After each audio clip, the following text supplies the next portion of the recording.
Je voulais commencer par vous parler un peu de l'origine d'où je parle. Donc, comme on l'a dit, je suis psychologue.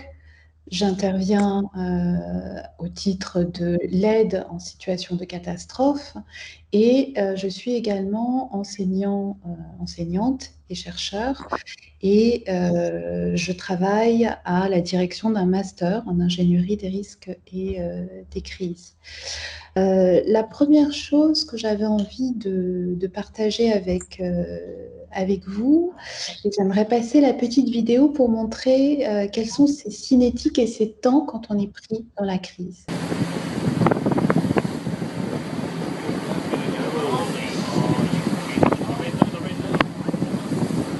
Watch out for the shock, it's coming.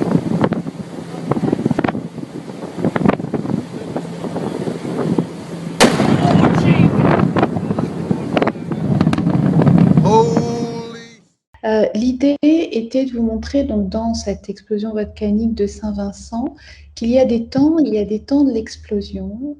Et la crise, ce sont des temps, à la suite de ces moments de l'urgence, de ces moments de ces plans, le temps de la crise qui est le moment de l'impact. Ce temps de la crise, c'est le temps de cet impact et le temps de considérer le désordre, de considérer les méfaits, les dommages qui peuvent être là. Et dans ce temps-là, il est particulièrement compliqué et difficile d'anticiper le temps d'après qui est celui de la résilience. J'essaie de mettre l'accent sur le fait qu'il y a certes des plans, il y a certes un territoire, mais avant tout, nous sommes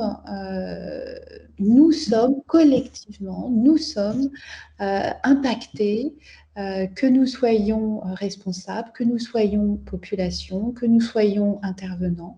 Nous sommes impactés dans ce temps de la crise et nous devons en même temps considérer ce qui va se passer après et comment sortir au mieux de cette crise et préparer un avenir après cette crise, et c'est ça qui est extrêmement difficile. Une petite devise avec nos élèves et avec nos experts et toute notre équipe de gestion de crise qui est tous ensemble et surtout humblement. Humblement et modestement, car face à des chaos, on est toujours naïf, on est toujours surpris, on est toujours dans la nécessité de créer des choses nouvelles, d'improviser des situations grâce à l'appui de notre expertise. Et c'est là où eh bien, on tâtonne. Nous n'avons plus de plan, nous n'avons plus les structures et les soutiens et les supports habituels. Et nous devons ensemble, et très humblement, tenter des solutions nouvelles. Et c'est ça qui est extrêmement difficile. Et je souligne ce qui a été dit précédemment, la nécessité de faire des exercices. Nous en faisons beaucoup. Et c'est une nécessité pour apprendre véritablement à innover et à quitter, je dirais, le confort des préparatifs et des organisations et des plans qui sont abattus lors des moments de crise. Le courage n'est pas quelque chose qui est forcément un héritage ADN, c'est quelque chose aussi qui s'apprend et encore une fois, qui peut aussi s'appuyer sur le collectif. C'est une position souple, une position forte, mais c'est une position et il y a une réflexion collective à avoir sur de quel courage nous avons tous besoin pour aider au mieux dans ces situations de crise. Et pour faire face à cela, il faut beaucoup de calme, beaucoup de soutien, beaucoup de sérénité, de confiance également. C'est excessivement important, la confiance que l'on peut apporter. Et c'est cela qui permet d'avoir ce courage. Où est notre avenir lorsque l'on est face à ce désastre? Et c'est ça véritablement la gestion de crise, c'est se poser cette question-là ensemble et construire des nouvelles solutions, trouver notre avenir commun. La logistique, que les anglo-saxons connaissent très bien, est excessivement importante. Elle peut paraître froide, elle peut paraître technique, mais elle est excessivement importante. Et la liberté de la logistique en situation de crise, elle est aussi un point d'appui, un point de soutien formidable.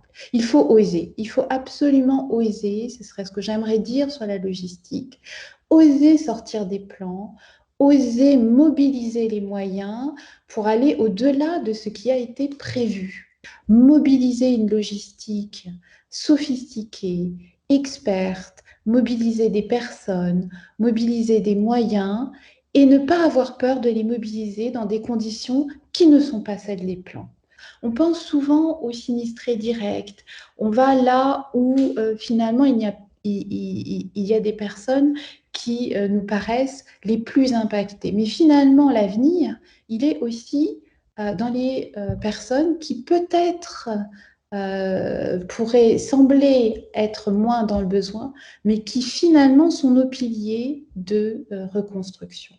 Nos pires ennemis, ceux à fuir, ce sont ces passions tristes, ce sont ces craintes, ce sont ces colères, ce sont ces manques de confiance, ce sont ces dépits et ces frustrations.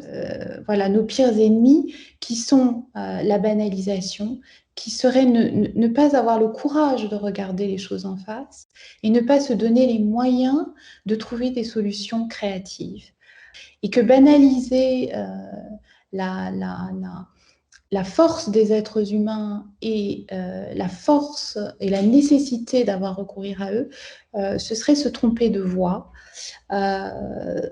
être dans des luttes finalement d'extrémisation, de culpabilisation, de recherche de fautifs, ce serait aussi se tromper de voie.